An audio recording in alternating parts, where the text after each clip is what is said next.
Hello Linkabee House Hunters. In this tutorial we're going to go over mail merge capabilities in Microsoft Office Word and using collaboration with Microsoft Excel. This should help save time for mass mailing campaigns.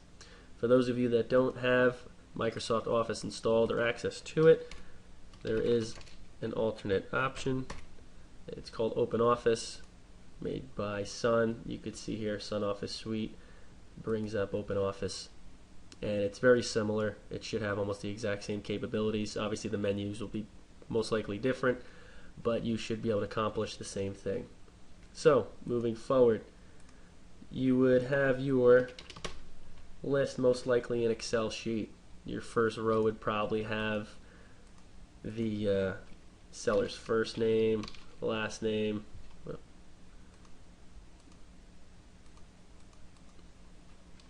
their property address, property city, and I can't type right now, property state, and property zip. Also, you would have the mailing address, mailing city, mailing state, mailing zip. You may have a ton of other information, but for all intents and purposes, this is what all you would need for the mailers. And then obviously you would have all your records from 1 to infinity, wherever. You would have this saved somewhere on your computer, and at this point you would go ahead and bring up Microsoft Word. You would have your letter, most likely the date here,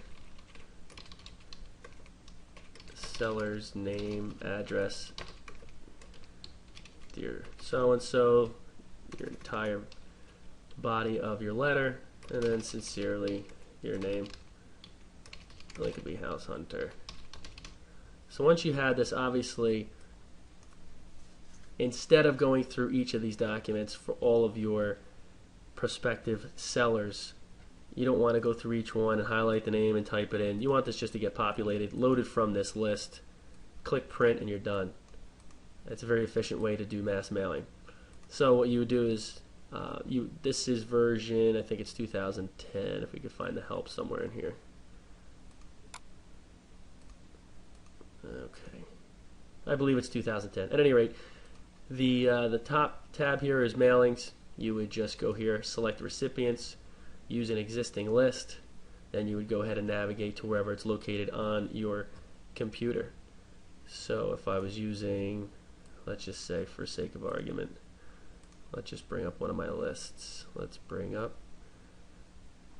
probates. And you'll see that it asks which one of these I want to load. These are actually the tabs at the bottom.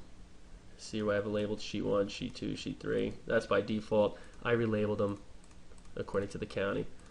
So I would just go ahead and load that particular list, and you'll see here insert merge field.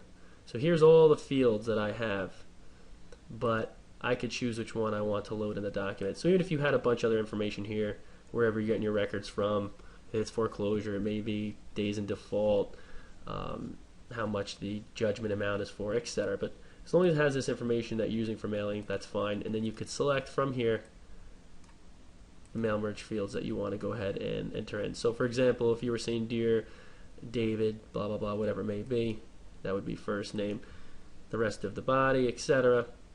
And when you go over here and click edit individual documents, select all if you want to use all of them, or if there was a specific range, you'll see that it populates dear so-and-so, and I obviously have a space miss there, otherwise it would load it correctly. But I don't have to go in and change all this information here. It automatically populates. I have all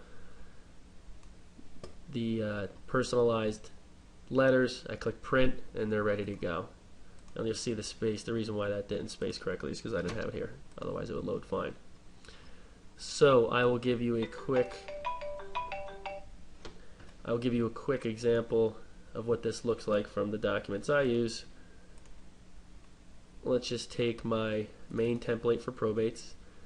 Here you'll see I had the date by default. This is just used from one of the functions. You put insert date so that it automatically does today's date. You'll see here, because I don't change my Excel document, I could always leave this as is. It automatically knows that it's going to populate the right information, has my letter, etc. So let's go ahead and use one of the lists. Once again, we'll use probates because this is my probate list. And we'll do, once again, edit individual, just to take a quick glance, make sure everything is populated correctly. And here you have it.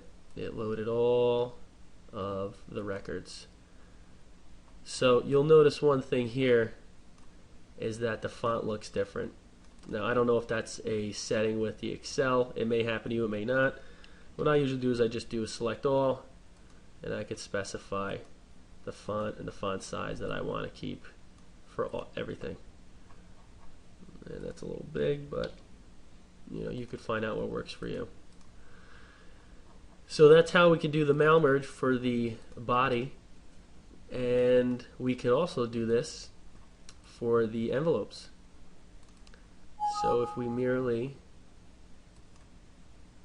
have the body of the envelope here, I'm sorry, this is actually the cover of the envelope, and one thing you'll notice is that obviously it's the same information here because we're pulling from the same list, but you'll notice that I actually have a nice little handwritten looking font. I don't know what just happened there. Well, you don't want to do that. Okay. And the reason for this is that it actually increases response rate as far as getting your letters opened.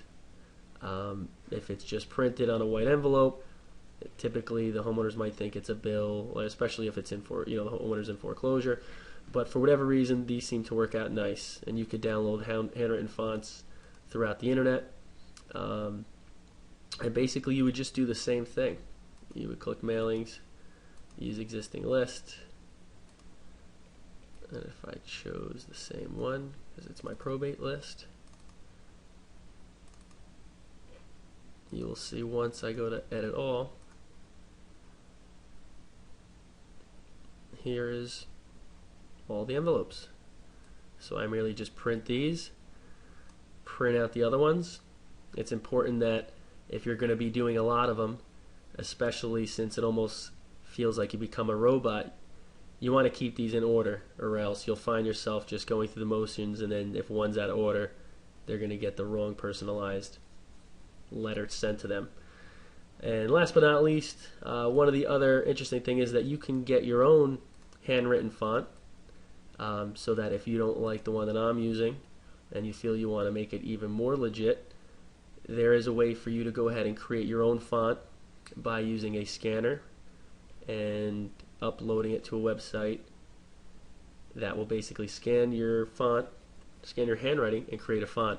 And I'll cover that in next month's newsletter. If you're not a member, go to my website, ryanpowell.com, subscribe to my newsletter.